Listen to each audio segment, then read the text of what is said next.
जोहार दोस्तों, सभी झारखंड वासियों को स्वागत है हमारे एक और नई वीडियो में। आज का ये वीडियो महत्वपूर्ण होने वाला क्लास 8 के लिए। क्लास 8 का जो कि आप सबका 2 विषयों में जो कि वीकली टेस्ट होगा। सर्वप्रथम जो कि आप लोग का एसएसटी होगा, ठीक है, और उसके बाद आप लोग का संस्कृत आने के 2 विषय में आप लोग का होगा, ठीक है। तो पहले हम लोग एसएसटी के मोस्ट इंपोर्टेंट पर्सन को देखते हैं और इस वीडियो को शेयर कर दो अपने दोस्तों तक, ताकि उनको भी जो कि इस वीडियो का लाभ मिल सके और उनको भी पता चल सके कि मोस्ट इंपोर्टेंट वीडियो जो कि इस चैनल में मिलती है। तो जल्दी से वीडियो को जो कि है शेयर करो, ठीक है। और हमारे यूट्यूब चैनल में नए हो तो वीडियो को लाइक करो, चैनल को सब्सक्राइब भी कर लेना, ठीक है, क्योंकि ऐसे मोस्ट इंपोर्टेंट हर वीकली टेस्ट में आप लोग को मिलते रहेंगे। चलिए फटाफट से हम लोग प्रश्न को देखते हैं। देखिए पहला प्रश्न आप लोग का है कि एशियाटिक सोसाइटी ऑफ बंगाल का गठन किस वर्ष किया गया था, ठीक है। तो इसका उत्तर आप लोग हो जाएगा ऑप्शन नंबर ए, ठीक है, 1784 ईस्वी में, ठीक है। कब? 1784 ईस्वी में। चलिए अब हम लोग देखते हैं नेक्स्ट प्रश्न को, प्रश्न संख्या 2 को। देखिए प्रश्न संख्या 2 आप लोग का है कि भारत का सबसे बड़ा राज्य कौन सा है। तो भारत का सबसे बड़ा राज्य आप लोग का उत्तर प्रदेश हो जाएगा, ठीक है, उत्तर प्रदेश हो जाएगा, ठीक है। ये आप लोग का जो है क्षेत्रफल की दृष्टि से नहीं है, ये आप लोग का जो कि है क्षेत्रफल की दृष्टि से नहीं, ये आप लोग का जनसंख्या की दृष्टि से हो जाएगा, ठीक है। किसके दृष्टि से? जनसंख्या की दृष्टि से।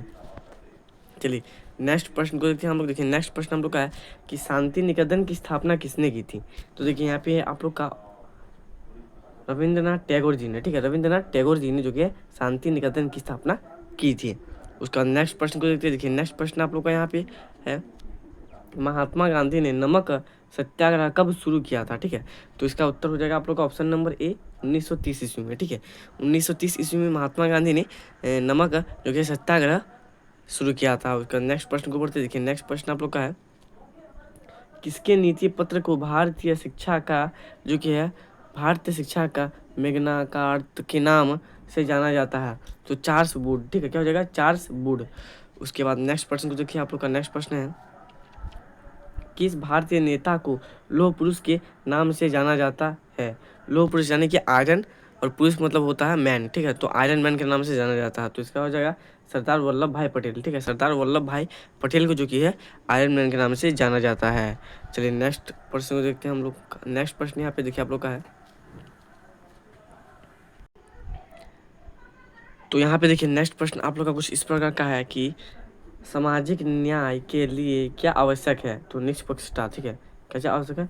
निष्पक्षता, ठीक है, सामाजिक न्याय के लिए निष्पक्षता, यानी कि बिना किसी पक्ष के एक अपने आप की जो कि निष्पक्ष के रूप में, तो निष्पक्षता हो जाएगा। उसके बाद नेक्स्ट प्रश्न को देखिए यहाँ पे, भारत की संसद का ऊपरी सदन क्या कहलाता है। तो राज्यसभा, ठीक है, ऊपरी सदन को राज्यसभा कहते हैं, और निम्न सदन या निचला सदन जो लोकसभा कहलाता है।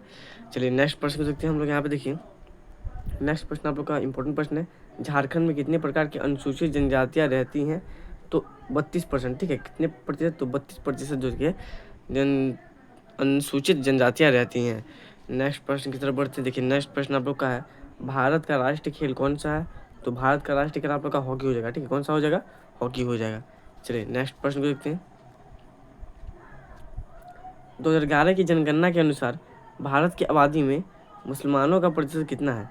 तो 2011 की जनगणना के अनुसार जो भारत की आबादी है उसमें मुसलमानों का प्रतिशत 14.02%, ठीक है, यानी कि 14.02%, ठीक है। तो यानी कि आप लोग का 14% हो जाएगा। नेक्स्ट प्रश्न को हम लोग देखते हैं। आप लोग का नेक्स्ट प्रश्न यहाँ पे है, शांति निकेतन में किस प्रकार की शिक्षा प्रदान की जाती है। तो सभी प्रकार की, ठीक है, सभी प्रकार की शिक्षा।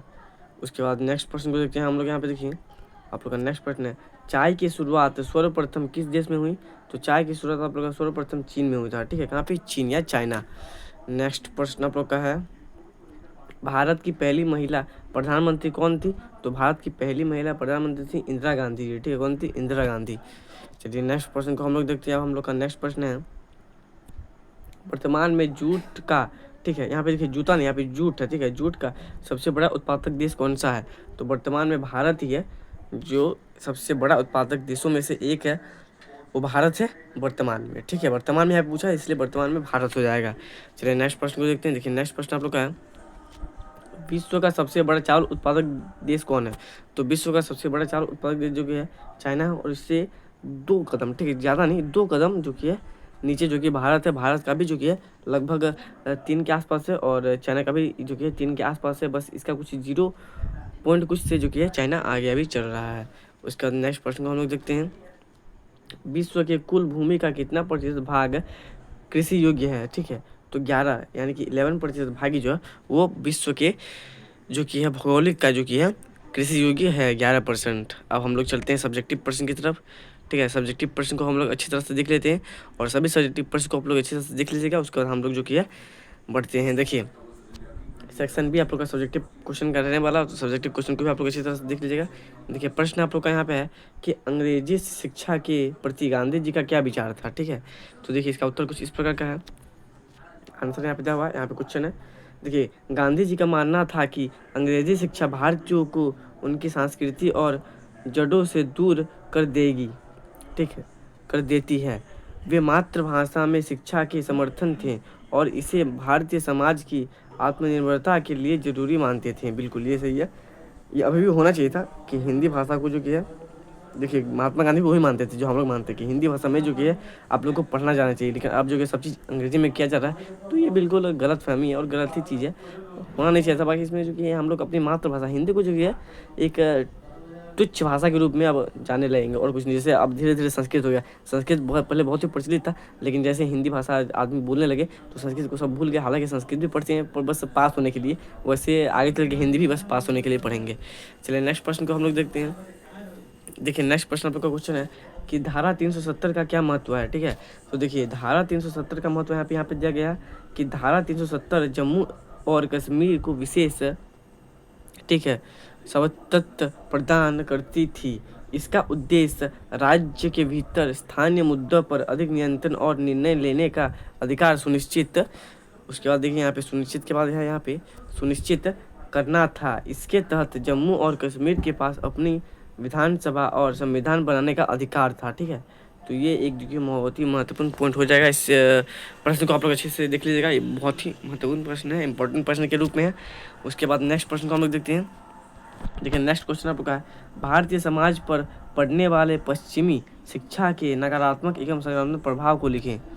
तो इसका कुछ उत्तर कुछ इस प्रकार का दिया गया है। देखिए उत्तर यहाँ पे ए मतलब उत्तर, देखिए ए का मतलब होता है आंसर और क्यू का मतलब क्वेश्चन। ठीक है, तो ये आपको भी नजर रखना है। ठीक है, क्योंकि आप लोग ये मत देखना कि मैं क्वेश्चन को आंसर बना दूँ और आंसर को क्वेश्चन। देखिए यहाँ पे सकारात्मक प्रभाव, इसने वैज्ञानिक सोच और आधुनिक विचारधारा को बढ़ावा दिया और भारतीयों को स्वतंत्रता और समानता के मूल्य को समझाने में मदद की। किसने? तो जो कि दक्षिणी, माफ कीजिए, पश्चिमी शिक्षा ने। ठीक है, क्योंकि पश्चिमी शिक्षा का नकारात्मक को लिखना है, तो पश्चिमी शिक्षा का सकारात्मक पहलू था ये। अब देखिए नकारात्मक पहलू क्या था। नकारात्मक प्रभाव, यह भारतीय परंपराओं और सांस्कृतिक मूल्यों को कमजोर करना, ठीक है, जिससे एक वर्ग भारतीय पहचान से अलग महसूस करने लगा। तो ये हो जाएगा नकारात्मक प्रभाव। अब नेक्स्ट प्रश्न को हम लोग देखते हैं। यहाँ पे देखिए नेक्स्ट प्रश्न है, भारत के संविधान का महत्व क्या है? यानी कि आप लोग का क्वेश्चन पूछ रहा है कि भारत के संविधान का क्या महत्व है, तो उत्तर यहाँ पे दिया गया है। देखिए भारतीय संविधान देश का सर्वोच्च कानून है। ठीक है, देश का सर्वोच्च कानून क्या है? संविधान। और यह देश के नागरिकों के अधिकारों और कर्तव्य का निर्धारण करता है। यह संघीय व्यवस्था, न्यायपालिका, कार्यपालिका और विधायिका के बीच संतुलन बनाता है और नागरिकों को मौलिक अधिकार प्रदान करता है। यह सामाजिक न्याय, समानता और स्वतंत्रता की गारंटी देता है। कौन? संविधान। इसलिए जो कि संविधान महत्वपूर्ण भूमिका किसी भी देश में निभाता है। नेक्स्ट प्रश्न को हम लोग देखते हैं। देखिए नेक्स्ट प्रश्न आप लोग का है कि समानता का अर्थ क्या है? स्पष्ट कीजिए। ठीक है, समानता का अर्थ क्या है तो स्पष्ट हम लोग को करना है। तो देखिए समानता का अर्थ कुछ इस प्रकार का हो जाएगा कि समानता का अर्थ यह है कि सभी व्यक्तियों को बिना किसी भेदभाव के समान अधिकार और अवसर मिले। इसका उद्देश्य सभी लोगों के लिए एक समान सामाजिक, आर्थिक और राजनीतिक अवसरों को सुनिश्चित करना है। यानी कि वे सामाजिक हो, आर्थिक हो या राजनीतिक हो, तीनों तौर पे एक व्यक्ति को जो कि है बराबर और समान जो कि है समान जो कि अधिकार मिलना चाहिए। तो यही इसी को कहते हैं समानता का अधिकार। अब नेक्स्ट प्रश्न को हम लोग देखते हैं। देखिए नेक्स्ट प्रश्न आप लोग का यहाँ पे है कि भारतीय स्वतंत्रता, ठीक है, भारतीय स्वतंत्रता संग्राम के प्रमुख नेताओं का योगदान बताएं। तो प्रमुख नेताओं क्या कौन कौन थे उनका योगदान बताना है। ठीक है, चलिए उनका योगदान देख लेते हैं। देखिए सर्वप्रथम आंसर में यहाँ पे देखिए बताया गया कि भारतीय स्वतंत्रता संग्राम में विभिन्न नेताओं ने महत्वपूर्ण योगदान दिया है, महत्वपूर्ण भागीदारी निभाई। महात्मा गांधी, इन्होंने अहिंसक प्रतिरोध की नीति अपनाई और कई आंदोलन चलाए। सुभाष चंद्र बोस, इन्होंने भारतीय राष्ट्र सेना का गठन किया और दुश्मनों